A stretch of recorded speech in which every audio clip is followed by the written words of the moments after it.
Hi friends, welcome back.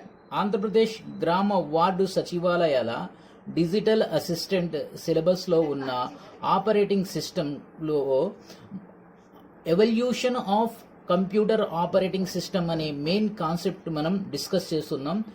దీంట్లో last 2 classes కనుక చూసినట్లయితే దాంట్లో సీరియల్ ప్రాసెసింగ్, ఆ తర్వాత సీరియల్ ప్రాసెసింగ్కి అడ్వాన్సింగ్ మెథడాలజీ లేక టెక్నిక్ అయినటువంటి బ్యాచ్ ప్రాసెసింగ్ గురించి చూసాం.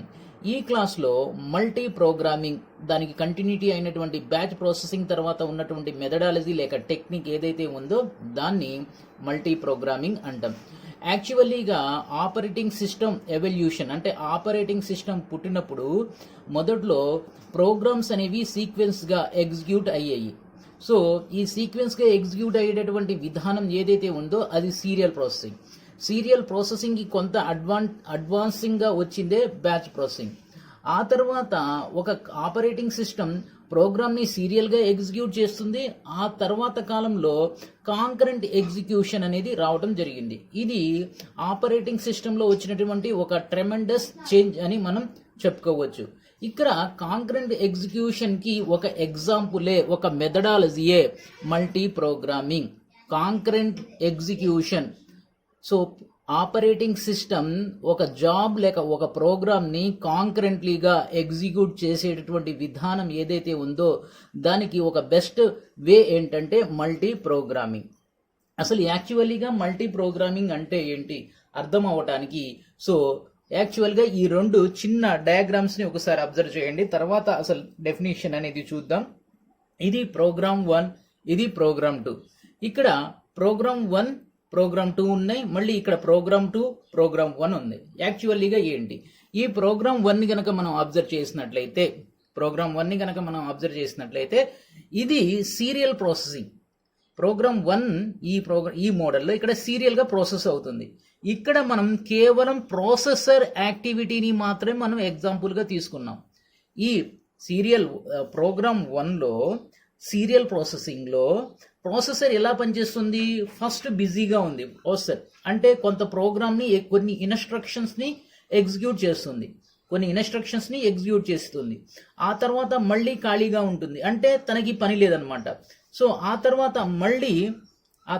మళ్ళీ ఇక్కడ ప్రోగ్రామ్ మళ్ళీ ఎగ్జిక్యూట్ చేస్తుంది, మళ్ళీ ఖాళీగా ఉంటుంది, మళ్ళీ ఎగ్జిక్యూట్ చేస్తుంది, మళ్ళీ ఖాళీగా ఉంటుంది.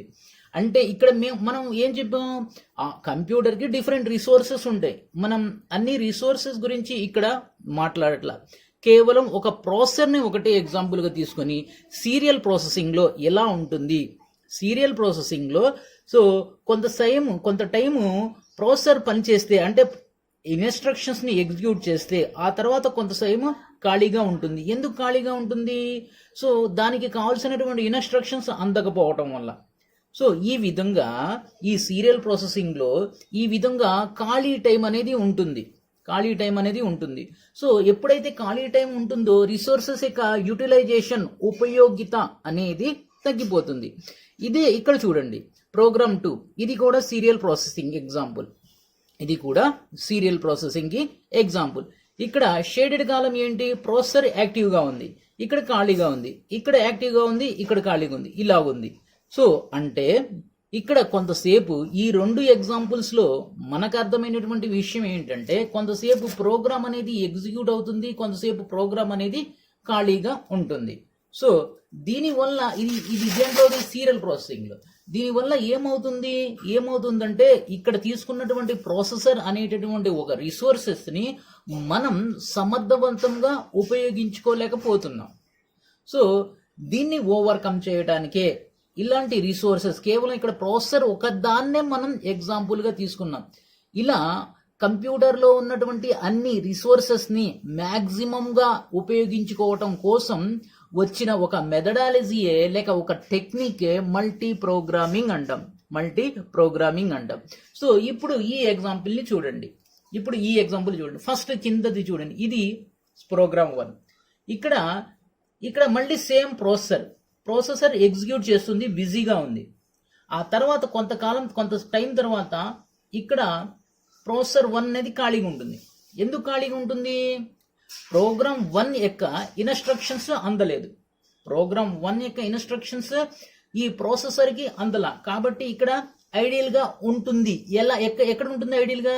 ఈ సిస్టమ్ లో, అంటే సీక్వెన్షియల్ అంటే సీరియల్ ప్రాసెసింగ్ లో ఐడియల్ గా ఉంటుంది. కానీ ఇక్కడ ఈ మల్టీ ప్రోగ్రామింగ్ లో ఫస్ట్ ఒక ప్రోగ్రామ్ యొక్క ఇన్స్ట్రక్షన్స్ ఎగ్జిక్యూట్ చేసే పని అయిపోయిన తర్వాత సిపియు ఏం చేసిద్ది?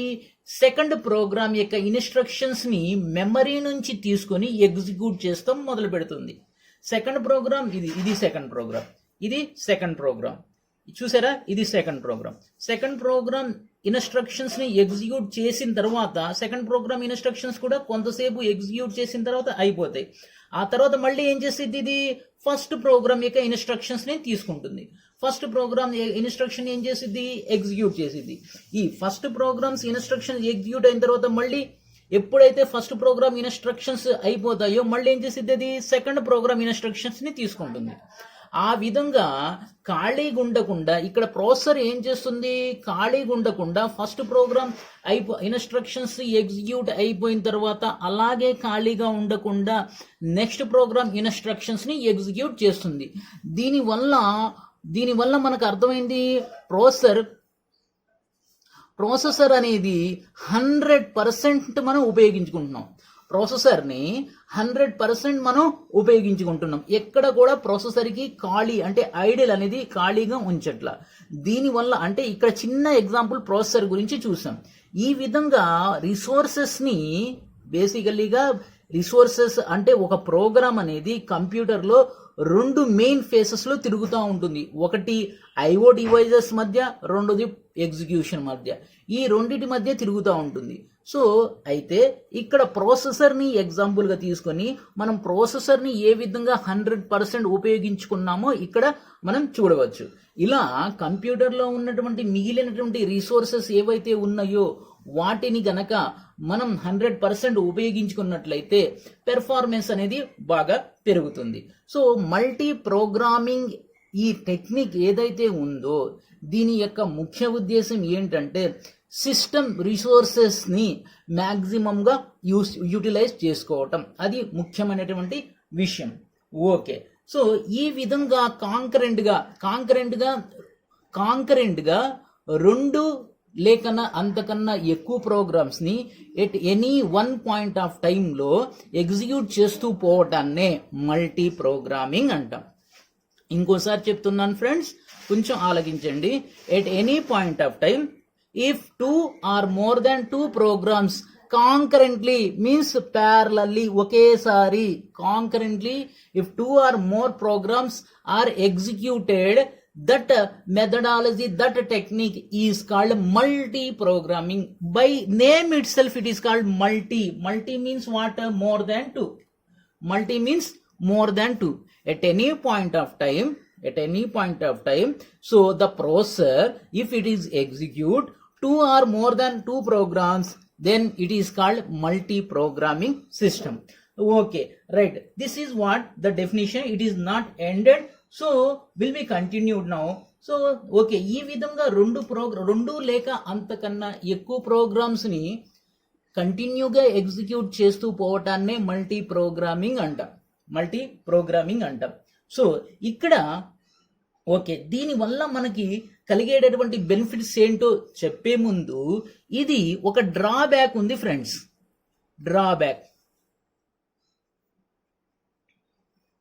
ఆ డ్రాబ్యాక్ ఏంటంటే ఇది మనం వాడే పర్సనల్ కంప్యూటర్ లేక సింగిల్ యూజర్ కంప్యూటర్ అంటాం. మనం వాడే పీసీ లేక సింగిల్ యూజర్ కంప్యూటర్ లేక పర్సనల్ కంప్యూటర్లో ఈ మల్టీ ప్రోగ్రామింగ్ అనేది పనిచేయదు. ఇది ఎక్కడ పనిచేసిద్ది అంటే సో ఒక నెట్వర్క్డ్ ఏరియాలో పనిచేసిద్ది.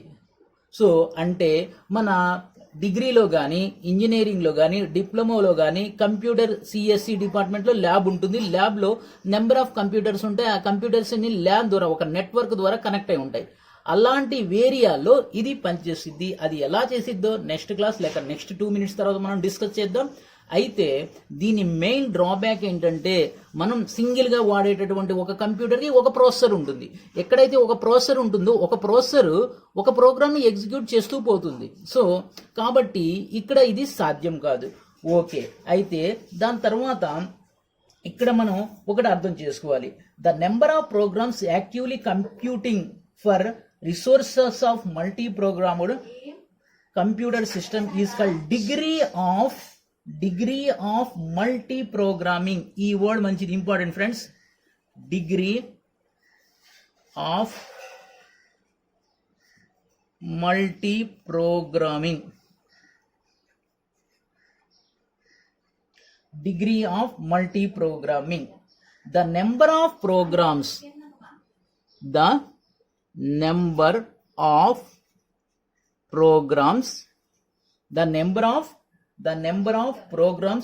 to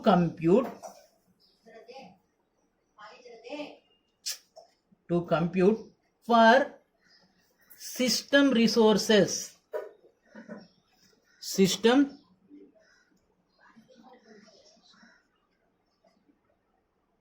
System resources, the number of programs actively computing for resources of computer or system resources are called degree of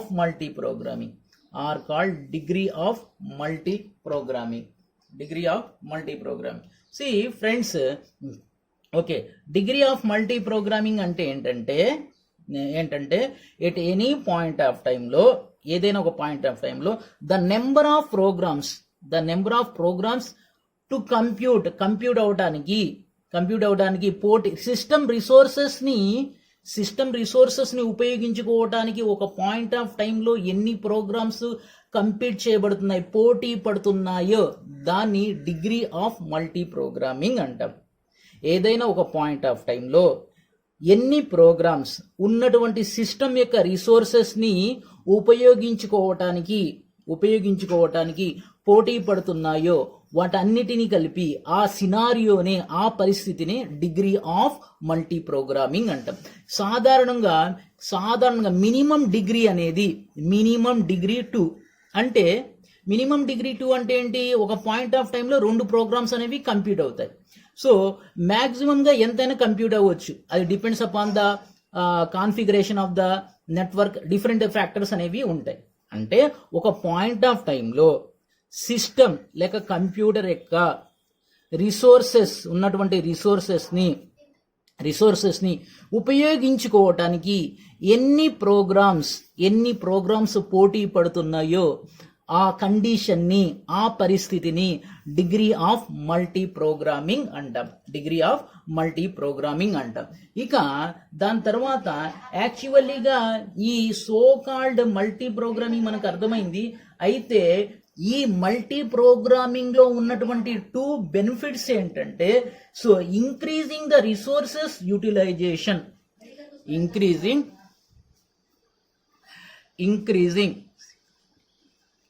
increasing system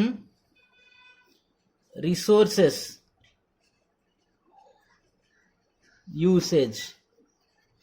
ఇది చాలా important point friends. Increasing system resources usage, that is the first point. Multi programming వల్ల కలిగేటటువంటి benefit ఏంటయ్యా అంటే system resources ని maximum గా ఉపయోగించుకోవచ్చు. System యొక్క రిసోర్సెస్ ని అంటే సిస్టమ్ లో ఉన్నటువంటి రిసోర్సెస్ ఉపయోగించుకోవటం అనేది మ్యాక్సిమం స్థాయి లేక తారాస్థాయికి, పీక్ స్థాయికి అనేది అవుతుంది. దీంతో పాటుగా రెండోది ఏంటంటే it support multiple simultaneously active users ని సపోర్ట్ చేస్తుంది. అంటే మోర్ దాన్ 2ని మల్టిపుల్ అంటాం. ఎక్కువ మంది యూజర్స్ ని ఒకేసారి, మల్టిపుల్ అంటే ఎక్కువ మంది, 2 లేక అంతకన్నా ఎక్కువ మల్టిపుల్, సైమల్టేనియస్లీ ఒకేసారి యూజర్స్ ని రిసోర్సెస్ ని యాక్సెస్ చేసుకోవటానికి ఇది హెల్ప్ చేస్తుంది. చూడండి, multiple simultaneously active users can use resources. Resources ని ఒకేసారి ఎక్కువ మంది యూజర్స్ ఉపయోగించుకోవటానికి ఈ మల్టీ ప్రోగ్రామింగ్ సిస్టమ్ హెల్ప్ చేసిద్ది. సో దీంట్లో ఒక ఎన్విరాన్మెంట్ ఉంటుంది, దాన్ని టైం షేరింగ్ అంటాం. ఆ టైం షేరింగ్ ఏం చేసిద్ది, వీటిని టైం షేరింగ్ ఏం చేసిద్దో మనం డిస్కస్ చేద్దాం. ఇప్పటి వరకు బేసిక్స్ ఆఫ్ మల్టీ ప్రోగ్రామింగ్ గురించి మనం డిస్కస్ చేసుకున్నాం. మల్టీ ప్రోగ్రామ్ అనేది కాంకరెంట్లీ ఎగ్జిక్యూషన్ ఆఫ్ ప్రోగ్రామ్ యొక్క బ్రీడ్. ఈ కాంకరెంట్ ఎగ్జిక్యూషన్ లో ఏముంటుంది, at any point of time 2 or more programs parallelly or simultaneously execute. That methodology, that technique is called multi programming. కానీ ఈ మల్టీ ప్రోగ్రామింగ్ లో ఉన్నటువంటి ఒకే ఒక డ్రాబ్యాక్ ఏంటంటే, మనం వాడే సింగిల్ యూజర్ మిషన్ అంటే మన పీసీలో మనం దీన్ని వాడలేం. ఇకపోతే ఇక్కడ డిగ్రీ ఆఫ్ మల్టీ ప్రోగ్రామింగ్ అనే ఒక టెర్మినాలజీ ఉంటుంది. అంటే at any point of time ఆ రిసోర్సెస్ ఏవైతే ఉన్నాయో ఆ కంప్యూటర్లో లేక ఆ ఎన్విరాన్మెంట్లో ఉన్నటువంటి రిసోర్సెస్ అన్నిటినీ ఎన్ని ప్రోగ్రామ్స్ ఉపయోగించుకోవటానికి పోటీ పడుతుంటాయో దాన్ని డిగ్రీ ఆఫ్ మల్టీ ప్రోగ్రామింగ్ అంటాం. సో ఆ తర్వాత ఇక్కడ మినిమం డిగ్రీ అనేది 2. ఆ తర్వాత ఈ మల్టీ ప్రోగ్రామింగ్ యూసేజ్ లో ఒక పాయింట్ ఏంటంటే increasing system resources usage. System లో ఉన్నటువంటి రిసోర్సెస్ ని ఉపయోగించుకోవడం పెరుగుతుంది. రెండోది ఏం చేసిద్ది, సో సైమల్టేనియస్లీగా multiple user can access the resources.